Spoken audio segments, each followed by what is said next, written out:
রাত প্রায় 11টা বাজে। তাসলিমা বিছানায় বসে আছে একা, জানালার পাশে একটা ছোট ল্যাম্প জ্বলছে।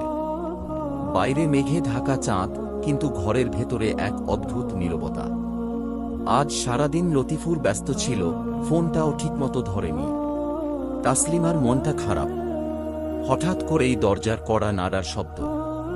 তাসলিমা একটু অবাক হয়ে দরজা খুলে দেখে লতিফুর দাঁড়িয়ে আছে, হাতে একটা ছোট প্যাকেট, চোখে ক্লান্তি, কিন্তু ঠোঁটে একটু প্রদুঃখী হাসি। রাগ করেছ?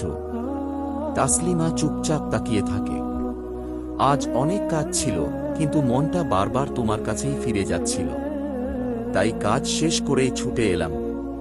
সে প্যাকেটটা এগিয়ে দেয়। খুলে দেখে তাসলিমার প্রিয় চকোলেট আর এক জোড়া ছোট কানের দুল।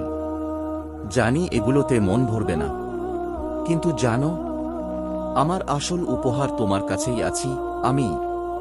তাসলিমার চোখে জল চলে আসে। সে ধীরে ধীরে এগিয়ে এসে লতিফুরের বুকে মুখ গুঁজে ফেলে। তুমি থাকলে আমার রাগও কোমল হয়ে যায়।